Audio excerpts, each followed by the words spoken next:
Oh. Good call. No, just let it go. It's okay. Just All introduce. right. Hello. Ashlynn here. Coby and Brandon. Brandon is our expert. And for those of you who don't know, I actually had a few people ask, what the heck is a podcast? And a podcast is something that we choose to record every week. And it's available to you if to listen to, okay? So we record it here live so you can watch it. In Lucy's studio. In the Lucy studio.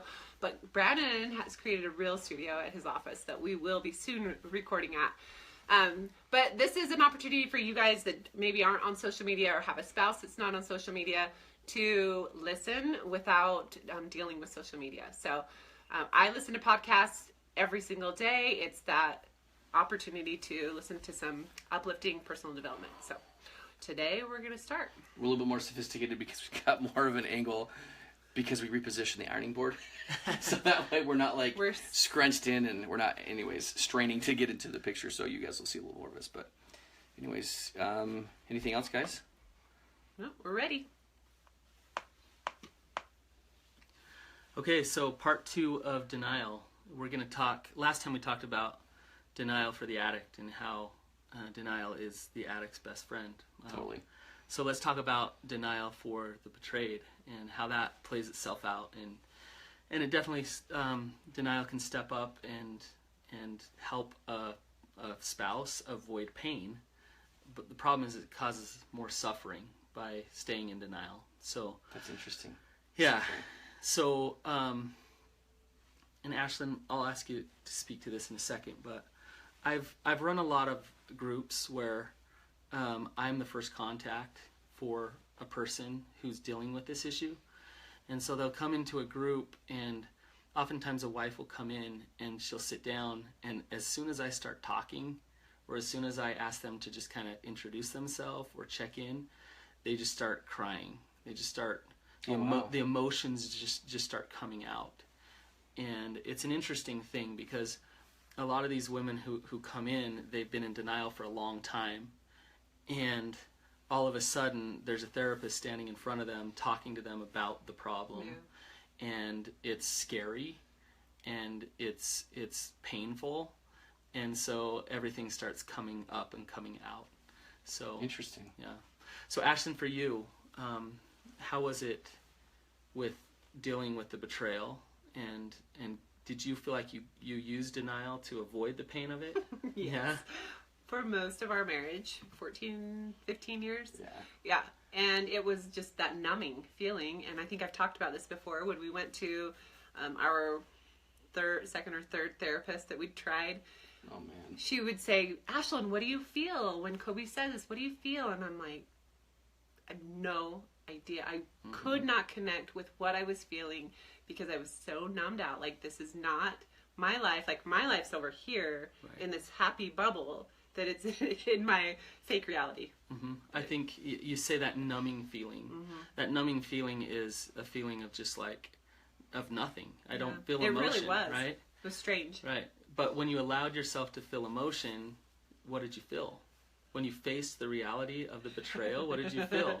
A lot of different emotions. Mm-hmm. Like, if you know, the emotion it's that at first it was anger. Mm-hmm.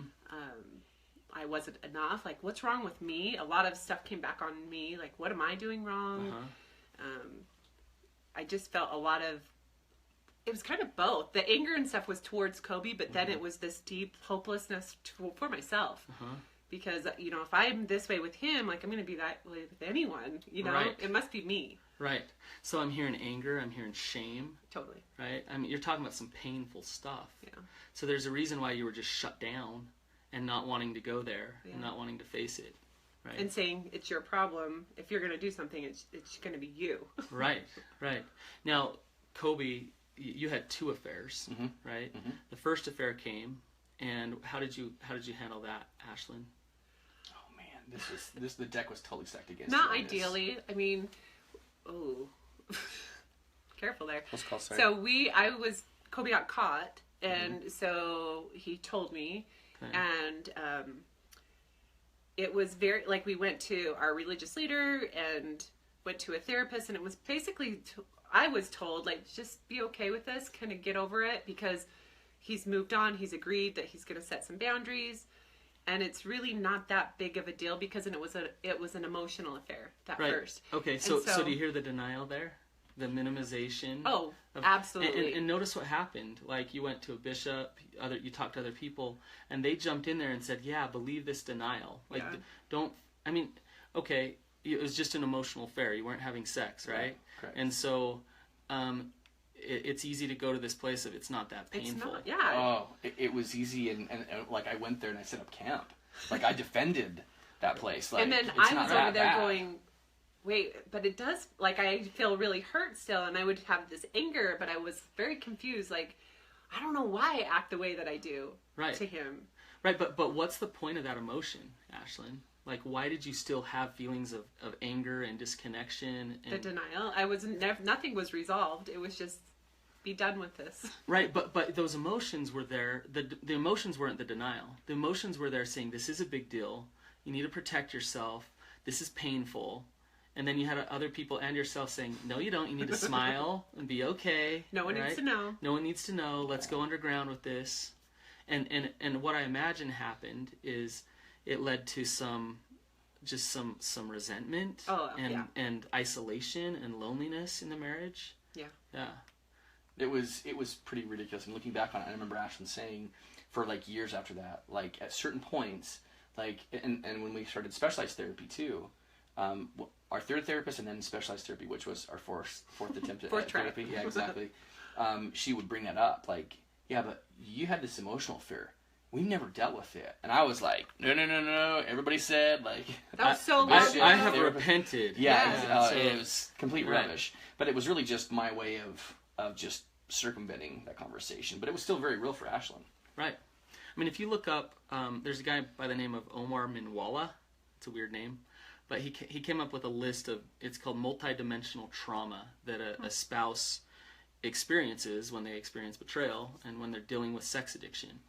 And, I can't list them all off right now, but if you look at that list, the way that, it's an emotional affair, right? Big deal. Well, it is a big deal. Totally. One, she's still in a relationship with you, and so she needs to try to figure out how to create safety and make it work because she's in a marriage and she has kids with you. Yeah. Two, her reality and like her future is at stake now. It's not safe. She doesn't know how that's going to work. There's gender wounds. She doesn't know if she's woman enough for you. Is she okay? What's wrong with her?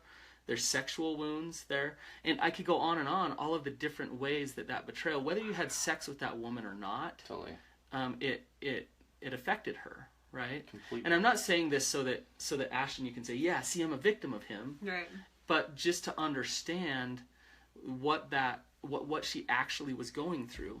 You go to someone else and they're like, not that big a deal, get over it, you didn't do anything that wrong. Totally. Not to her, right? Yeah. So for sure. That's interesting. Yeah.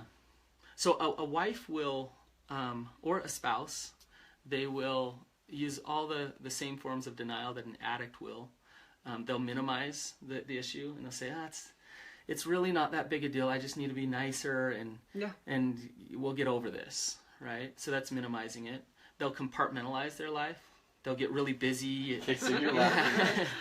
I was like a really good designer at this time. There you go. Yeah, work went really well. Yeah, right? yeah.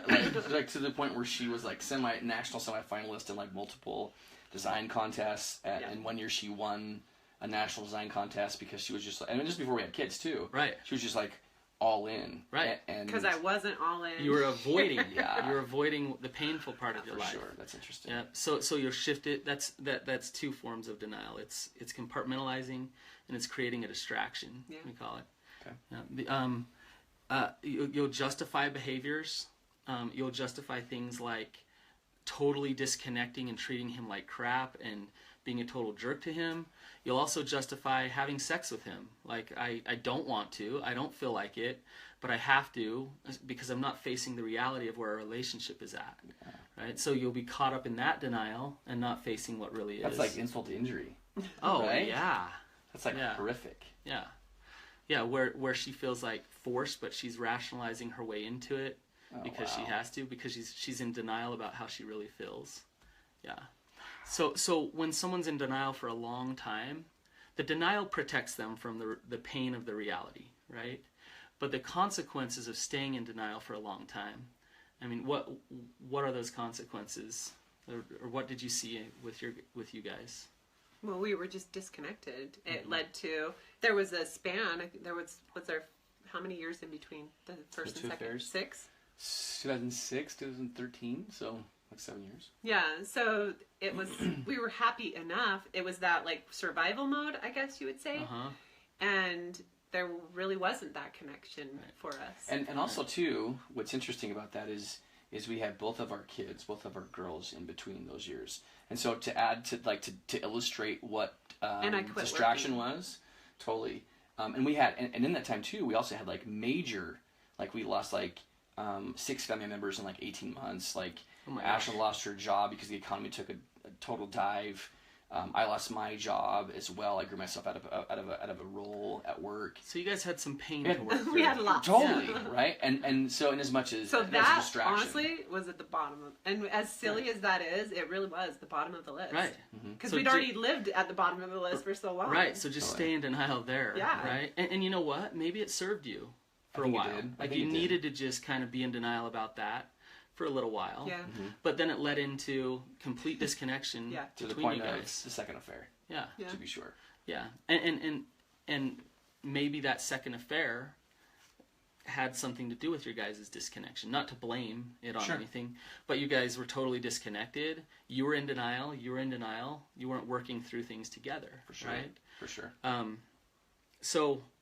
So yeah, another thing that staying in denial will do is it creates depression, anxiety, addiction, because if you're not the only way past something is to go through it, right? And so if you're not going through it, this thing is still there getting at you, and then you're adding other things to it, and eventually you're just going to shut down. So is it possible in that place of denial for both the betrayed and the addicted to create attachments to other things or people or really anything in lieu of attachment to their partner? Absolutely. So other addictions will come up. I'm in pain. I'm in denial about that pain. I'm not dealing with it. So I'm going to play video games. Yeah, be best. Just like I'm going to avoid life because I can escape there and I don't have to face what is. Mm-hmm. And so you can escape by laying in bed all day, or you can escape by eating Ben and Jerry's, right? And so yeah, it feeds addiction. What would you say? I know that distraction was a big one because we were parents.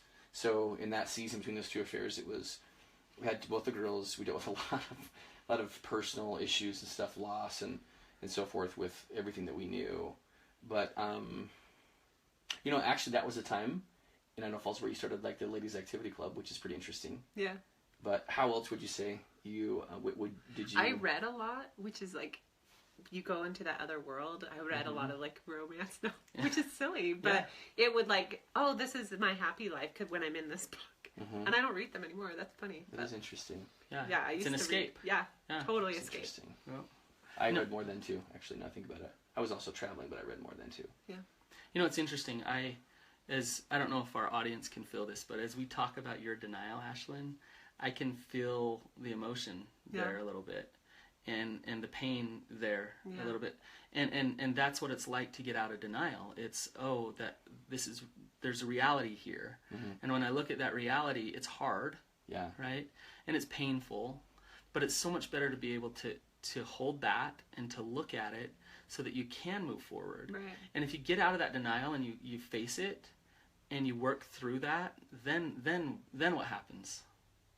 You find connection, you find, progress and help. And that pain can turn into a blessing. Yeah. And it will turn into a blessing because you just went through something really hard. You've learned how to work through it. Totally. And it could lead to connection. It could lead to you being stronger in dealing with emotions. Yeah. Right? Somebody said you turn the crappy into the happy. Yeah, there you go. I like that. Yeah, I like that too. It gives you that opportunity. Yeah. So we got a question from our last podcast that that really plays in right here. And she asks, it was something like, look, I feel crazy because he's in denial all the time. But I don't want to completely disconnect and just totally be a jerk to him. But I also don't want to feel crazy anymore, right? And so I want to talk about what to do with his denial, okay?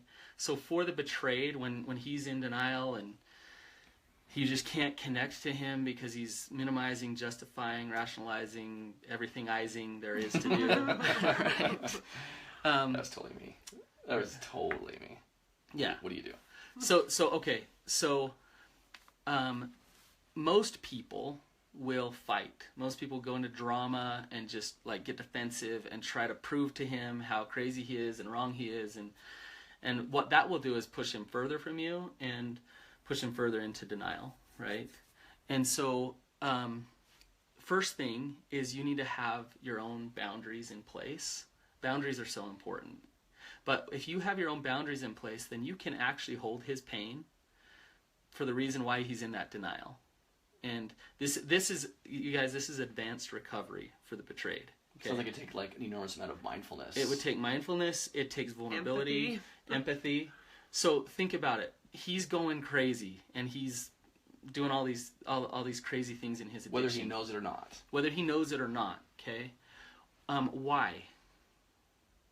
Because I did that because I'm so uncomfortable with facing reality that I would rather just sit in these other alternative realities. Okay, so you're uncomfortable. I'm in pain, uncomfortable, all those things. You're in massive amounts of pain. Yeah. Right. So does that justify you treating her poorly? Like, in no way. In no way. That's what recovery Coby says. But back then, I would actually probably almost say that I was more of the kind that would say, yeah, I'll go play extra video games, or I will act out just to show you because you're being mean to me. Another form of denial. That's blaming. Yeah. It's, see, I can do this because you're so horrible. Yeah.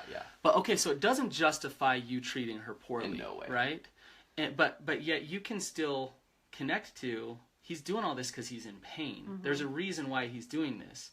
So Ashlynn, if you have your boundaries in place, you can say, look, I'm not okay with this. This doesn't work when you say this to me or when you treat me this way. I'm not okay with that. I do see that you're hurting. I see you're in pain. I see you're struggling in your addiction. That must be really hard. And this doesn't work for me, right? So I'm not gonna jump into crazy town with you here. That won't work for me. But I get it. I see what's going on with you. Do you see both? Mm-hmm. You're holding that space, but at the same time you're saying, I'm not gonna enable and get codependent with what you're doing here, but I'm gonna hold boundaries around that, right? That's really good. So you can connect to his pain, Ashlynn. I ran a group on Monday.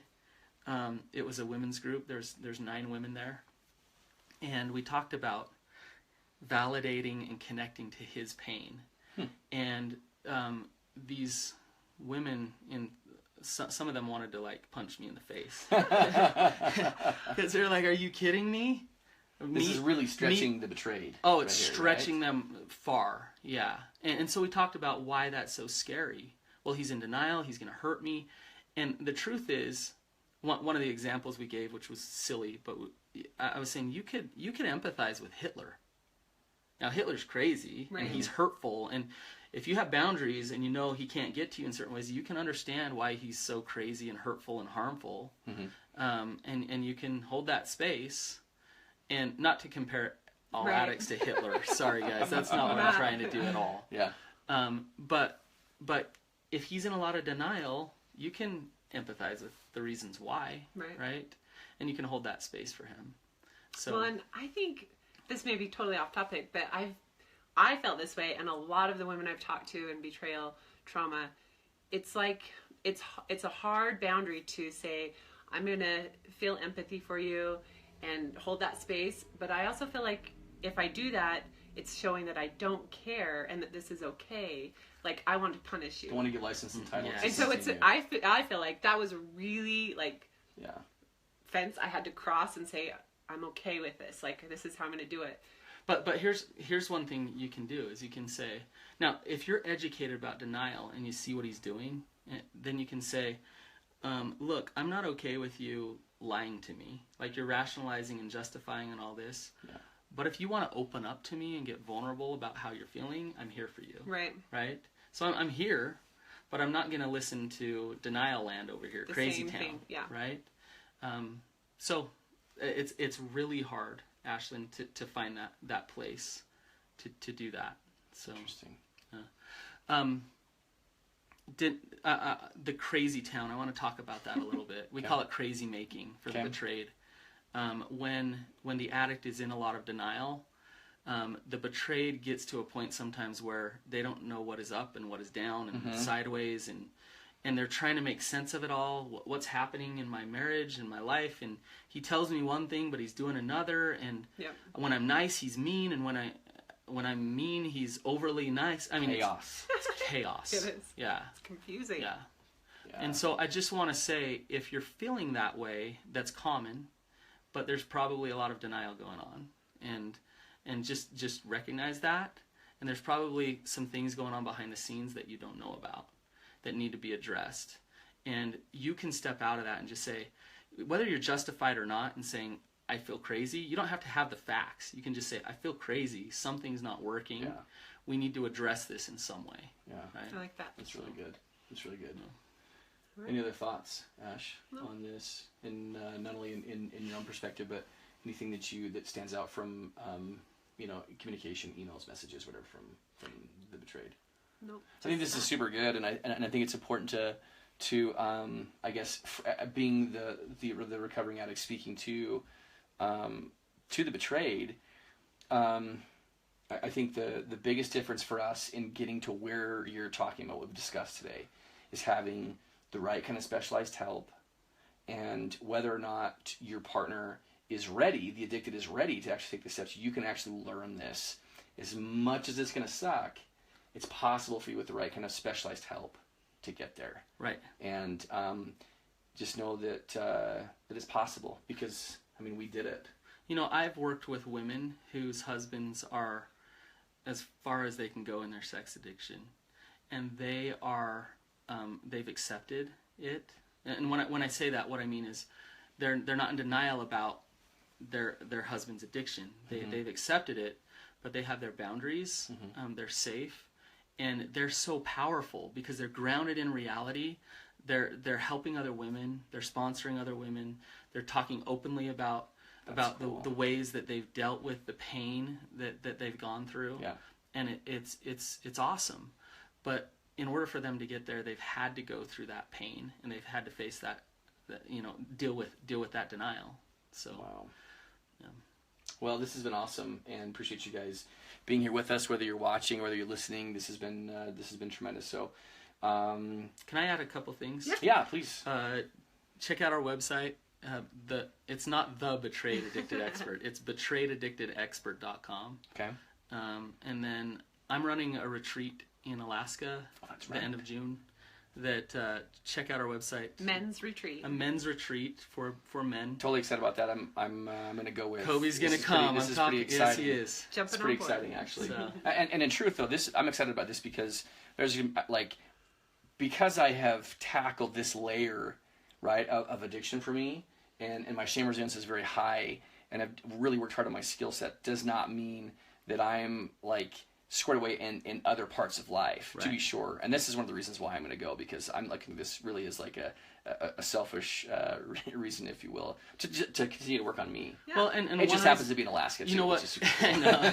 Cool. Well, one reason I do it is it facilitating it, it helps me work on me, and it's awesome. And it is the podcast. Like the podcast. Totally. So check out reclaimyourheartretreats.com for info on that. Is there a link on the Betrayed website? There will be soon. Awesome.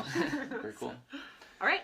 Thanks, guys. If you like this, please share. Leave a review if you will, too, because this that helps more people figure out where we are, and it helps other people figure out where help is. So thanks, guys. See you guys. Okay, will you run and grab the girls? They're going to be out in 2 minutes.